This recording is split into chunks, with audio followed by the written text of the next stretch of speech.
अंजलि एक ऐसी बहू है जो परिवार को लेकर चलने वाली है। 2 दिन पहले अपने मायके आई अंजलि अपनी माँ के हाथों से निवाला खा रही थी, तभी उसका फोन बजता है। नमस्ते फूफा जी, पाई लागू, कैसे हैं आप सब? खुश रहो बेटा। अंजलि, हम लोग तुम्हारे शहर की तरफ आए हुए थे, सोचा आज शाम को तुम्हारे घर आ जाए, इसी बहाने तुमसे और भैया भाभी से मुलाकात हो जाएगी। ना ना ना ना, ये बहुत गलत कर रहे हैं आप फूफा जी। अच्छा तो नहीं आए, इसीलिए बेटा मैंने पूछ लिया। सब अपने अपने कामों में व्यस्त रहते हैं, ऐसे किसी के घर पहुंच नहीं सकते। चलो फिक्र करने की कोई बात नहीं है। तुम मेरी जरा अपनी सास से बात करवा दो, वो क्या है ना, भाभी फोन नहीं उठा रही है। एक ही बार में कितनी गलत बातें कहेंगे फूफा जी आप। अपने घर आने के पहले कोई फोन करके पूछता या बताता है क्या? बिल्कुल भी अच्छी नहीं लगी मुझे ये बात। और ये क्या कह रहे थे आप? तुम्हारा घर, वो घर मेरा कैसे हो गया? वो मम्मी जी और पापा जी का घर है, बुआ जी का घर है, आपका घर है। आप बिल्कुल शाम को पहुंची। और जहां तक बात रही मम्मी जी से बात करवाने की, तो मैं अपने मायके आई हुई हूँ। मम्मी जी से अभी तो बात नहीं करवा सकती। आप उन्हें फोन कीजिए या फिर पापा जी को कर लीजिए। तुम अपने मायके गई हुई हो, फिर क्या ही आएंगे बेटा। चलो कोई बात नहीं, फिर कभी। अरे ऐसे कैसे फूफा जी, आप हमारे शहर में आए और घर ना आए, ऐसा तो हो ही नहीं सकता। मायके तो फिर मैं कभी भी आ जाऊंगी, पर आपका आना रोज रोज थोड़ी ना होता है। अभी तो 2 दिन हुए हैं आए, मना कर देना। आप बस शाम को घर पहुंचिए फूफा जी, मैं आपसे पहले घर पर मिलूंगी, गरम गरम अदरक वाली चाय और आपके पसंदीदा बेसन के लड्डुओं के साथ। अभी अंजलि ने सही में अनपैकिंग भी नहीं किया था कि वो वापस अपने ससुराल लौट रही थी। अपनी बेटी को जाता देख माँ का कलेजा फटा जा रहा था। एक ही शहर में रहते हैं हम, उसके बाद भी पूरे 1 साल के बाद आना हुआ तेरा, और वो भी दूसरे दिन तो वापस जा रही है। हर बार कभी किसी के लिए तो कभी किसी के काम में फंस जाती है तू। ऐसे ही कन्यादान नहीं किया मैंने तेरा कि तू अपना मायका ही भूल जाए। तुम तो नाराज हो गई मम्मी। अब फूफा जी को ना तो नहीं कह सकती थी ना। मैं वादा करती हूँ जैसे ही फूफा जी विदा होंगे मैं वापस आ जाऊंगी। बैग तो पैक है ही, मैं गौरव को फोन कर देती हूँ, वो मुझे ड्रॉप कर देगा। वहां मम्मी जी अकेले सब संभाल नहीं पाएगी, और मैं ना रहूं ना तो मम्मी जी बौखला जाती है। मेरी बेटी के ससुराल वाले बड़े भाग्यशाली है। चल बेटा मैं तुझे छोड़ आता हूँ। और बस अंजलि अपने ससुराल आ जाती है।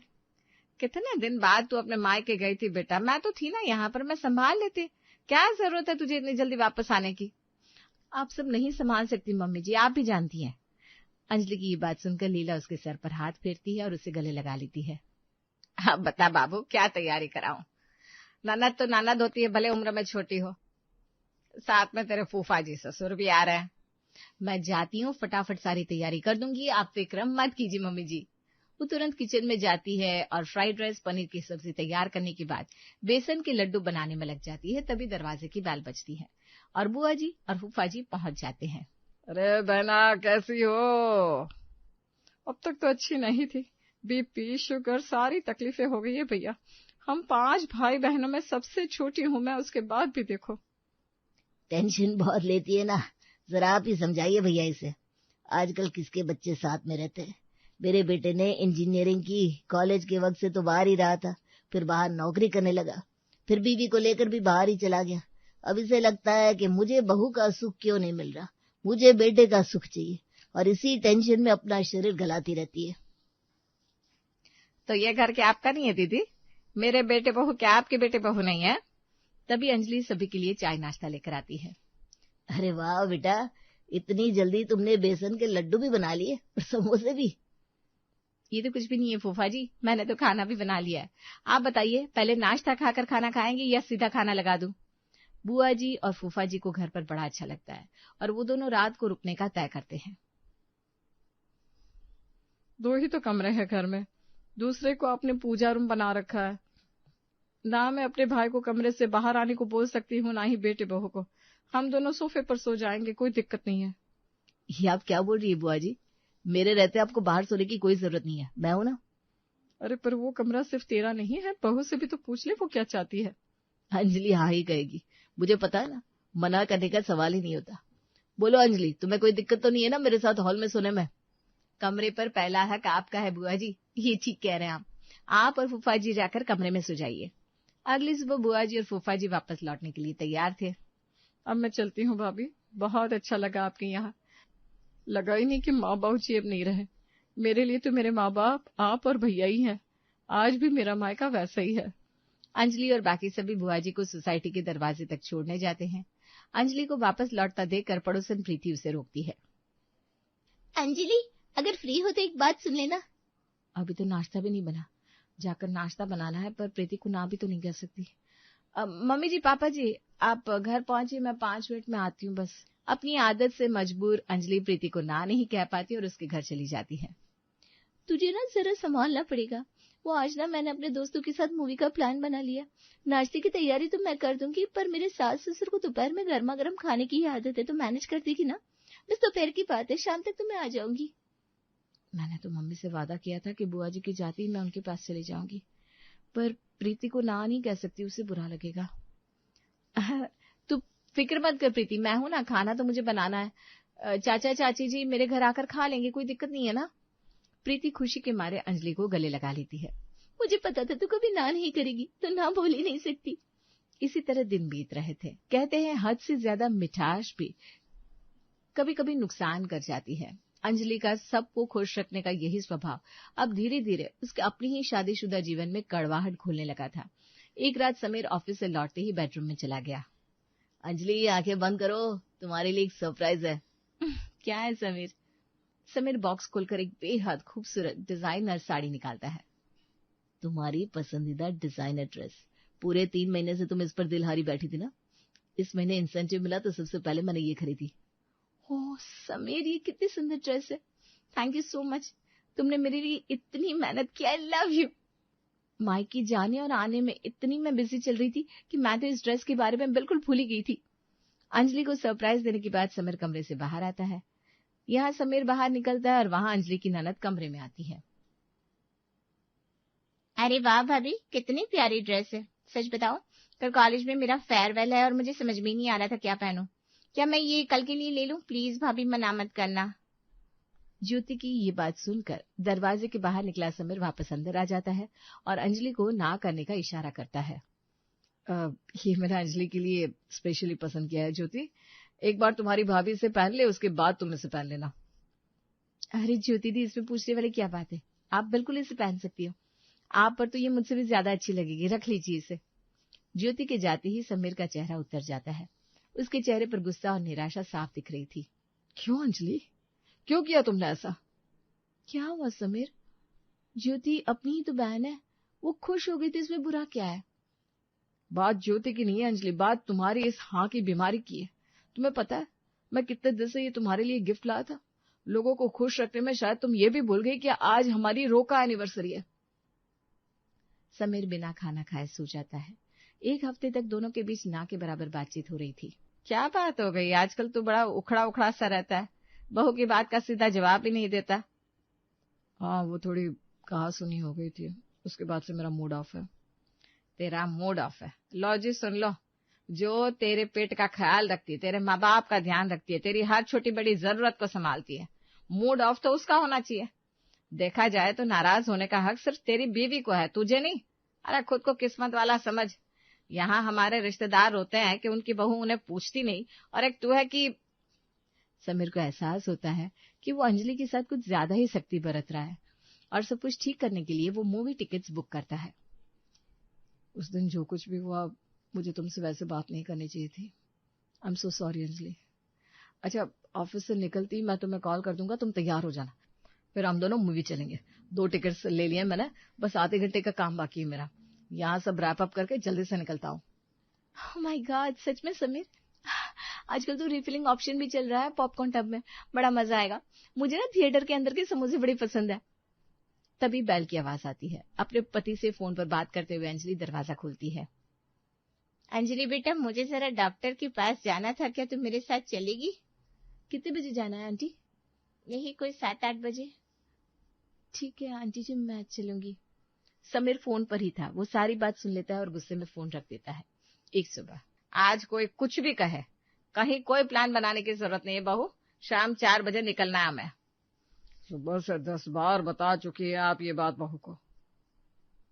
कोई बात नहीं पापा जी, 11वीं बार भी सुन लूंगी। तभी कमरे से एक ड्रेस लेकर ज्योति बाहर आती है। मैंने फाइनल कर लिया है, चाचा जी चाची जी के एनिवर्सरी में मैं ये ड्रेस पहन रही हूँ। ये देखो तुम्हारी बेटी को, कोई गरीब नहीं है तेरे चाचा चाची। ये कैसी हल्की ड्रेस निकाली है तूने? बड़े बड़े लोग आएंगे वहां, तू ढंग का लगेगी तब तो जाकर किसी को पसंद आएगी। तो एक काम कर, रात के फंक्शन में ना साड़ी पहन ले, और बहू तू जो वो मैंने तुझे शादी में गहने नहीं चढ़ाए थे वही पहन के चलना। आर्टिफिशियल ज्वेलरी नहीं, सोने की। सबको लगना चाहिए तू लीला देवी की बहू है। जी मम्मी जी। लीला ने पहले ही वार्निंग दे दी थी, इसलिए अंजलि ने भी सोच लिया था आज किसी के साथ कहीं भी बाहर जाने का प्लान नहीं बनाएगी। वो कपड़े सुखाने छत पर जाती है और सामने की फ्लैट के बालकनी में खड़ी अपनी सहेली को देख लेती है। ओएमजी प्रीति, ये तो मुझे ही देख रही है, कहीं चलने को ना बोल दे। अपना मुंह छुपाकर अंजलि सीधा सीढ़ियों से नीचे आ जाती है, पर उसे क्या पता था कि वो ज्यादा दूर नहीं भाग पाएगी। अंजलि के फोन पर समीर की कलीग का फोन आता है। डिस्टर्ब तो नहीं कर दिया मैंने? ये अच्छा है, मतलब तुम अभी भी खुद को मेरे पति की कलीग मानती हो, मेरी फ्रेंड नहीं। अरे नहीं यार, सच कहूँ तो मुझे लगता है तू मेरी ज्यादा क्लोज है, और इसलिए तो मैंने तुझे कॉल किया है अंजलि। वो मुझे ना एक शादी में जाना है, तो क्या तुम्हारी वो हैवी गोल्ड ज्वेलरी का सेट मुझे 2 दिन के लिए मिल सकता है? कौन सी गोल्ड ज्वेलरी का सेट? मैं समझी नहीं। याद है जब हम तुम्हारे घर आए थे, तूने अपनी शादी की एल्बम दिखाई थी, उन फोटोज में तुमने जो सेट पहना था तुम पर बहुत अच्छा लग रहा था, क्लासी पीस था। बस 2 दिन की बात है, मैं बिल्कुल वैसे ही लौट आऊंगी। लोगों की चीज लेकर रख लेने की आदत तो मुझ में है नहीं। अब तो आप समझ ही गए होंगे कि अंजलि ने क्या किया होगा। अंजलि अपना गोल्ड सेट रितु को दे देती है और अपने पास रखी कोई हल्की सी ज्वेलरी पहनकर पार्टी में चली जाती है। पार्टी में पहले से पहुंची हुई लीला अपनी बहू को देखकर चौंक जाती है। यहाँ कब से सब पूछ रहे तेरी बहू कहाँ रह गई लीला, अंजलि कहाँ है, कहाँ रह गए थे तुम दोनों, और ये क्या पहनकर आ गई तू बहू? मैंने तुझे कहा था ना हैवी सेट पहनकर आना, इतने लोग आए हुए हैं, सब क्या सोचेंगे? मम्मी ने पहले ही बताया था, तो तुमने भारी सेट क्यों नहीं पहना अंजलि? इसीलिए मैं कह रही थी कि अंजलि मेरे साथ जाएगी, पर तुझे था मैं अकेले कैसे आऊंगा पीछे से। तेरे चक्कर में मैंने बहू को घर पर छोड़ा और देखो क्या किया बहू ने। एक मिनट, रितु ऑफिस में सबसे पूछती चल रही थी कि किसी के पास ज्वेलरी सेट है क्या, कहीं तुमने अपना गोल्ड सेट रितु को दे दिया? अरे तुम्हें क्या हो गया अंजलि? मामला बहुत ज्यादा बिगड़ जाता है। पार्टी से लौटने के बाद तो घर का माहौल और बिगड़ गया। मैंने तो सिर्फ ड्रेस मांगी थी भैया, उसमें भी आप नाराज हो गए थे। यहाँ देख लो, आपके दोस्त तो घर से सोना ले गए। समाना ठीक नहीं है बहू, तुम रितु को फोन करो और उससे अपने गहने वापस मांग लो। वो नहीं आ सकती तो हम उसके घर चले जाएंगे। कुछ ज्यादा देर नहीं होगी पापा, रात के 12 बज रहे हैं। 12 बजे या 12-15 लाख का सेट है, और वो भी पूरा, दोनों हाथों में 2-2 चूड़ियां, गले का हार, मांग टीका, कानों की बाली। आप शांत हो जाइए मम्मी जी, प्लीज आप शांत हो जाइए, मैं रितु को फोन करती हूँ। अंजलि रितु को फोन मिलाती है और उसके बाद कुछ ऐसा होता है जो अंजलि को पूरी तरह बदल कर रख देता है। हेलो रितु, सॉरी इतनी रात को फोन किया। अरे कोई बात नहीं, एक दोस्त दूसरे दोस्त को फोन कर ही सकता है, बोल क्या बात होगी? अरे थोड़ी प्रॉब्लम हो गई है, मतलब वो क्या है ना, मेरी सास मुझसे वही सेट मांग रही है, उन्हें कल फंक्शन में जाना है ना, तो क्या तुम प्लीज वो सेट मुझे सुबह लाकर दे सकती हो? सेट? कौन सा सेट, मैं समझी नहीं। अरे मेरा ज्वेलरी वाला सेट जो मैंने तुम्हें नाके पर आकर पकड़ाया था ना, गोल्ड वाली मेरी ज्वेलरी जो मुझे शादी में मिली थी, जो तुम्हें बड़ी क्लासिक लगी थी। अरे वो जो तुम आज मुझसे लेकर गई हो। क्या गोल्ड ज्वेलरी का सेट तुमने मुझे दिया? ऐसा कब हुआ? हाँ, हर कोई किसी को अपनी शादी वाली ज्वेलरी क्यों देगा, वो भी आज के जमाने में? अरे तुम तो साफ साफ झूठ बोल रही हो रितु, मैंने तुम्हें अपनी गोल्ड की ज्वेलरी दी थी, दोपहर में आई तो थी 2 बजे के अराउंड, तुम शायद भूल रही हो। अच्छा तुमने ये भी कहा था तुम्हें गहने पहनने की आदत नहीं है, तुमने देखा नहीं होगा, उस बॉक्स में गोल्ड सेट ही है पागल। अच्छा, तुमने अगर मुझे ज्वेलरी दी तो उसकी फोटो तो ली होगी, या फिर कहीं हमारी चैट तो हुई होगी इस बारे में। ऐसे थोड़ी ना हवा में तुम आकर मुझे अपने सोने के गहने दे दोगी। कोई बचपन से तो जानते नहीं हम एक दूसरे को, अभी 6 महीने पहले तो दोस्ती हुई है। तुम्हें दुनिया में कोई और नहीं मिला क्या है? चलो फोन रखो, मैं बहुत बिजी हूँ। अंजलि हक्की बक्की रह जाती है, वो फूट फूट कर रोने लगती है और वहीं फर्श पर बैठ जाती है। ये क्या कर दिया मैंने, ना करने का तो मेरे पास कारण भी था। मम्मी जी, आपने कहा था मुझे पार्टी में सोने के गहने पहनूं, मुझे आपकी बात याद रखनी चाहिए थी, मैंने हाँ क्यों कह दिया। अरे तो झूठ बोल रही है मम्मी जी, मेरा भरोसा कीजिए। पापा जी, पापा जी, आप लोग ये मत समझिएगा कि मैंने मेरी शादी के गहने अपने मायके में दे दिए या मैंने उसे बेच दिया। मैंने ऐसा कुछ नहीं किया, मैं कसम से कह रही हूँ। समीर, तुम तो जानते हो ना मुझे ना बोलना नहीं आता। और तुम भी तो कह रहे थे रितु ऑफिस में सबसे ज्वेलरी मांग रही थी, उसने मुझे फोन किया था। अंजलि फूट फूट कर रो रही थी और खुद को कोस रही थी, पर अब क्या हो सकता था। अगली सुबह पूरा परिवार पुलिस स्टेशन पहुंचता है। काफी प्रॉब्लम होती है और एक लंबी जांच पड़ताल के बाद अंजलि को अपने गहने तो नहीं मिलते, पर उसके बदले रितु को उसे पैसे चुकाने पड़ते हैं। इस सारे शापे के बाद एक चीज होती है कि अंजलि की हाँ कहने की बीमारी छूट जाती है। हाथ टूट जाते हैं मेरे ये भारी भारी बर्तन साफ करते करते। आजकल के जमाने में कौन इस्तेमाल करता है ये सब, पता नहीं इनको समझ क्यों नहीं आता। मजबूरी ना होती ना तो इस घर में कभी काम नहीं करती। क्यों री माया, क्या बड़बड़ कर रही है बर्तन साफ करते करते? कुछ नहीं माँ जी, मैं तो अपने ही घर की बातें मन में सोचकर बकबक कर रही हूँ, आपके लिए कुछ नहीं बोल रही हूँ।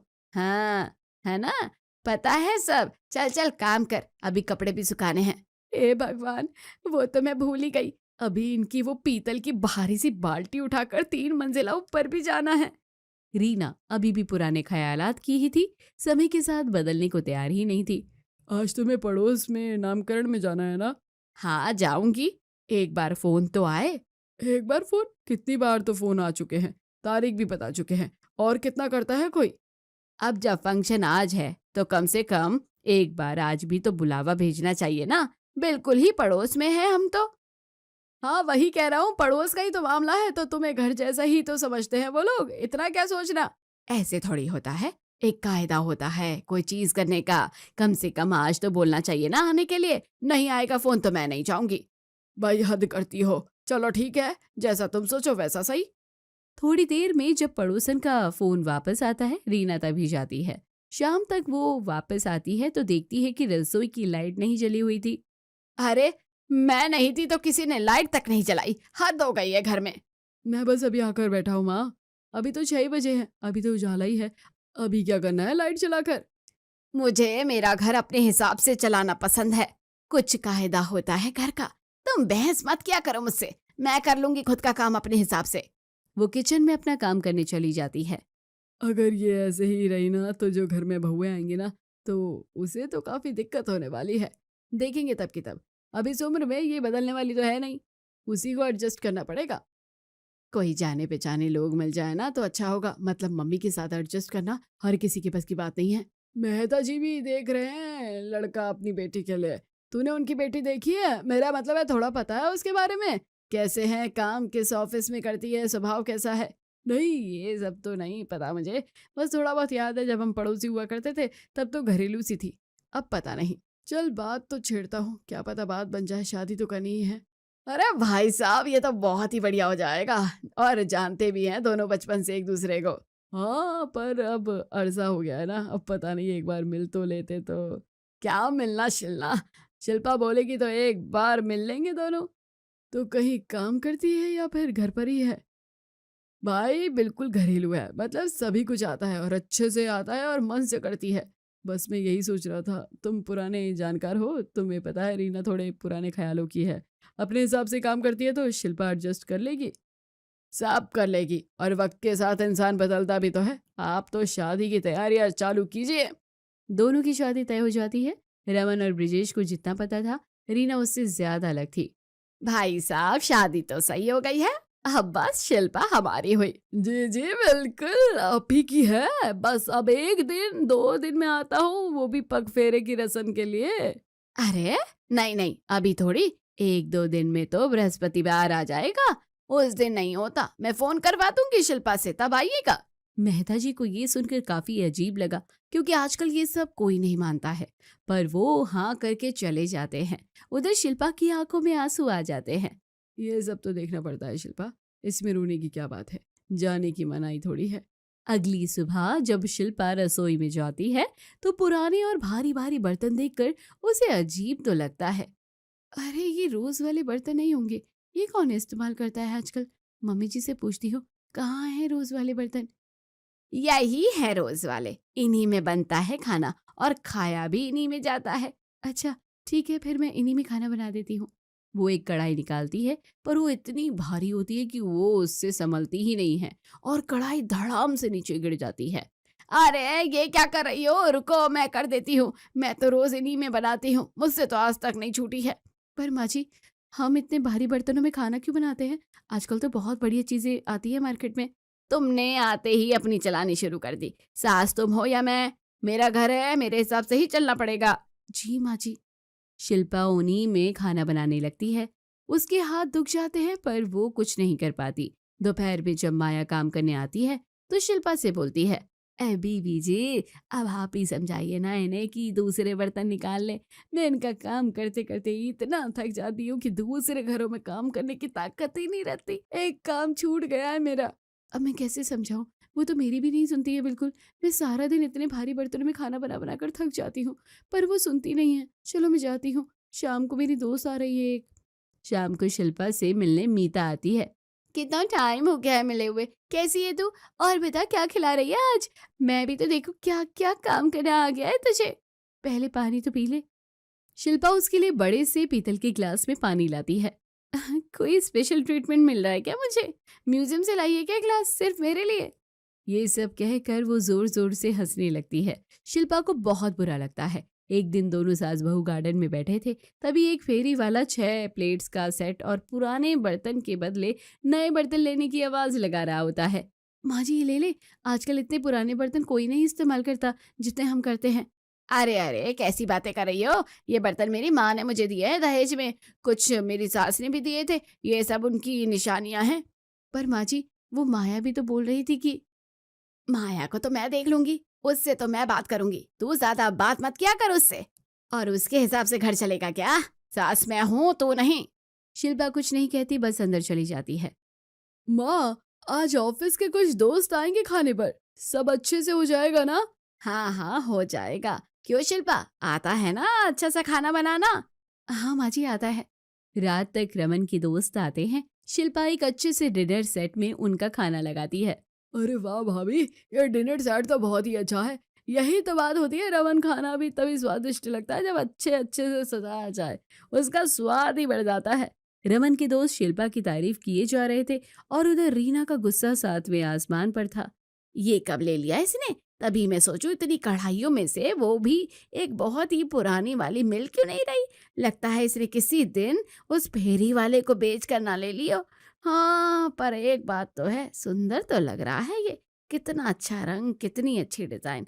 मेरे पीतल के बर्तनों में कितना भी अच्छा खाना बना लेती मैं, बेकार ही दिखता है। चलो कोई नहीं, एक पुरानी कढ़ाई गई तो कोई नहीं। बात तो है बहू में, सास मैं हूँ, पर घर अच्छे से चलाना आता है इसको। कुछ देर में वो लोग चले जाते हैं। रीना को अब अपनी बहू को कुछ न कुछ ही बोलना ही था, क्योंकि उसने उनकी मर्जी के खिलाफ जो बर्तन ले लिए थे। मैंने तो चल कुछ नहीं बोला, अब तेरी बुआ सास होती ना यहाँ तो वो देख लेती ये सब, तो उनकी माँ के दिए हुए बर्तन बदल गए हैं तो तहलका मचा देती। उनको तो कुछ भी बदला हुआ पसंद नहीं है, उनको तो ऐसी चमकती हुई थालियां पसंद है ना कि बस पूछो ही मत। वो आती है तो मेरे हाथ पैर फूल जाते हैं कि कहीं कोई कमी ना रह जाए। अच्छा, मुझे तो बिना मिले ही उनसे डर लग रहा है, पर आप बताइए आज अच्छा लगा ना कि सब लोग खुश होकर गए? हाँ हाँ ठीक ही था, पर अगली बार मुझसे पूछ कर, सास तू है कि मैं, कि हर समय अपनी ही चलानी है। शिल्पा को भी समझ आ जाता है कि सास को लगा बहुत अच्छा, पर वो अपनी जिद के कारण इस चीज को मानेगी कभी नहीं। माँ जी, कल मैं मार्केट गई थी ना, तब मैंने वहां पर ये एक्यूप्रेशर की स्लीपर देखी। पता है इसे पहने रहने से ना पूरे शरीर में दर्द से राहत मिलती है और पॉइंट पर प्रेशर पड़ता है। चप्पल पहनने से राहत? ये कौन सी नई अनोखी बात कर रही है? हाँ माँ, सुना तो मैंने भी है, मेरे दोस्त की मम्मी भी पहने रहती है, उन्हें आराम तो है। अरे मुझे तो बस सरसों का तेल लगा तो उसमें ही आराम आता है। पर माँ तेल में झंझट बहुत है ना, चप्पल का क्या सारा दिन पहने रहो, अपने आप दबाव पड़ता रहता है। अरे तुम दोनों अपना दिमाग अपने पास रखो, और रमन तू भी इसकी बातों में मत आया कर, इसका तो रोज रोज का नया नुस्खा है कुछ ना कुछ। रीना तो मानती नहीं है, तो रमन और शिल्पा अपने लिए चप्पलें ले आते हैं और सारा दिन पहन कर रखते हैं। दोनों को बड़ा ही अच्छा लगता है। रमन, तो उस दिन कह रहा था ना डॉक्टर के पास जाएगा कमर दर्द के लिए, हो आया? जाना तो है, पर ये एक्यूप्रेशर के चप्पल और फिजियोथेरेपी से काफी कम हो गया है। मैं जा रहा था, फिर शिल्पा ने ही बोला एक बार फिजियोथेरेपी ट्राई करो, काफी आराम तो है। मुझे तो इसकी एक बात समझ नहीं आती, जिस दिन बुआ जी आएगी ना, अगर उन्होंने देखा कि ये सब बहुओं के नए नए नुस्खे चल रहे हैं तो इसकी अच्छी क्लास लेगी। मुझे क्या है, मैं तो बोल ही सकती हूँ। इतने दिन से बार बार रीना बुआ जी का नाम ले लेकर शिल्पा को डरा रही थी। एक दिन वो आ ही जाती है। आते ही वो पानी लेने रसोई में जाती है। हैं? ये 4 बर्नर वाला चूल्हा कौन लाया? मम्मी का तो नहीं लग रहा ये आपकी नई बहू है ना, वही करती रहती है यहाँ पर कुछ ना कुछ। साथ साथ आपका भतीजा भी लग जाता है इसके साथ। कहाँ है वो? आ रही है अपने कपड़े स्टैंड से उतार कर। स्टैंड? कौन सा स्टैंड? आजकल कपड़े स्टैंड पर सूखते हैं, धूप लग जाती है, रखते कहाँ हो? घंटा भर सूख जाते होंगे हैं? हम तो रस्सी पर डाला करते थे ना। वो तो ऐसे ही रहती है, यहाँ जैसे वो सास है और मैं बहू हूँ। अभी आएगी ना नीचे, खुद ही बात कर लेना। इतनी देर में शिल्पा आ जाती है। उसके हाथ में सूखे हुए और तय किए हुए कपड़े होते हैं। बुआ जी ये देखकर थोड़ा मुस्कुराती है। तो बस बुआ जी, ये कपड़े रख कर आती हूँ, फिर आपके लिए अच्छा से खाना लगाती हूँ।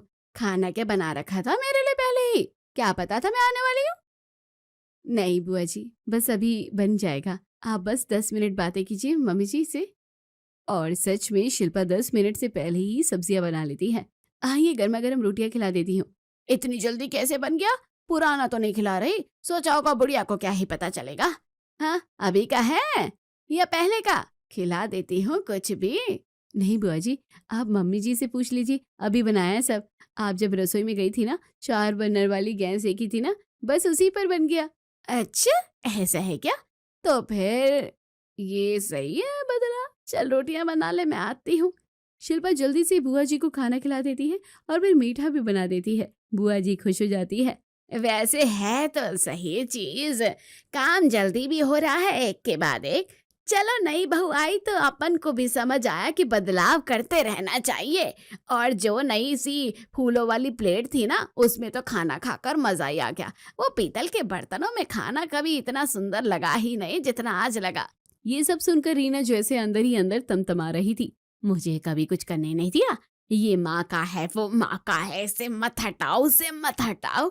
अब देखो बहू क्या के एक शब्द नहीं बोल रही है। मैं तो चली अब सोने। सुबह कोई चलेगा मेरे साथ वॉक करने? मेरे तो बस का नहीं है, मेरे तो घुटनों में दर्द रहता है। बुआ जी मैं चलूं? फिर आपके लिए अच्छा सा नाश्ता भी बना दूंगी वापस आकर। मेरे हाथ के पनीर के पकोड़े खाइएगा। तो आप तो बस उंगलियां चाटते रह जाओगी। सुबह शिल्पा और शांता वॉक पर जाते हैं। बस बस थक गई हूँ मैं, चल चले घर। अब इस उम्र में इतना चला नहीं जाता। वो तो तू थी साथ में तो इतना चल ली मैं, वरना तो ये वॉक भी नहीं हो पाती। घर में तो मुझे पकड़ पकड़ कर चलना पड़ता है। बुआ जी अगर आप गुस्सा ना हो तो एक बात बोलूं? अरे बोल ना, इतना क्या सोच रही है? घर की बहू है तू, जब से आई हूँ मैं मेरी सेवा में ही लगी हुई है। इतना क्या सोच रही है? बोलने से पहले बोल बोल बोल। आप थोड़ी देर मेरी वाली चप्पल पहनकर देखो, आपको आराम मिलेगा। क्या विदेशी चप्पल है? शिल्पा उसको थोड़ा एक्यूप्रेशर समझाती है। शांता वो चप्पल पहनकर वॉक करती है और उसे काफी अच्छा लगता है। देखने में अजीब सी है, इसकी डिजाइन पर आरामदायक है। अपनी सास के लिए ला देना एक। हमारे जमाने में ये सब चीजें कहाँ होती थी? एक बार घुटने गए तो मतलब गए, कभी कहीं दर्द कभी कहीं दर्द। पर आजकल जमाना काफी बदल गया है, नई नई चीजें आ गई हैं, आराम तो है पैरों में। मैंने तो बोला था, उन्होंने मना कर दिया। वो उनको अभी भी ना खड़ाऊ लकड़ी की चप्पल पहनना ही अच्छा लगता है।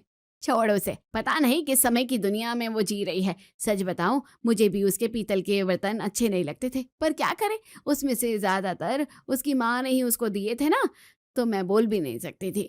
बुआ जी क्या कहते हो, आज शॉपिंग पर चले? सारा पुराना सामान बदल देंगे, करके देखते हैं, शायद माँ जी को भी अच्छा लगे। और आप साथ रहोगे ना तो मुझे डांट भी कम पड़ेगी। अरे हाँ, अच्छा आइडिया है। रीना से भी पूछ लेंगे, चलेगी तो चल लेगी।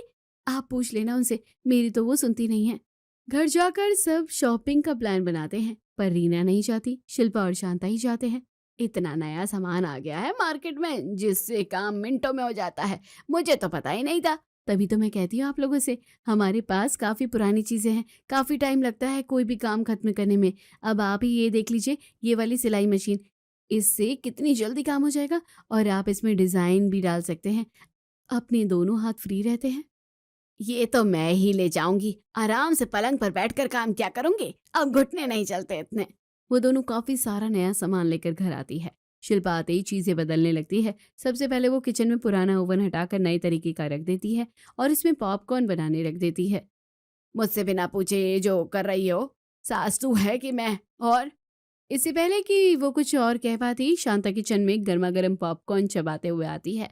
अरे वाह बहू, ये तो बहुत ही बढ़िया चीज दिला दी तूने। रीना तू भी तो खा कर दे, कितना स्वाद है, फिर बोलना उसे कुछ। रीना पॉपकॉर्न खाती है तो मजा ही आ जाता है उसे। इसका स्वाद तो बिल्कुल वैसा ही है जैसा मैं रमन से मंगवा लेती हूँ कभी कभी।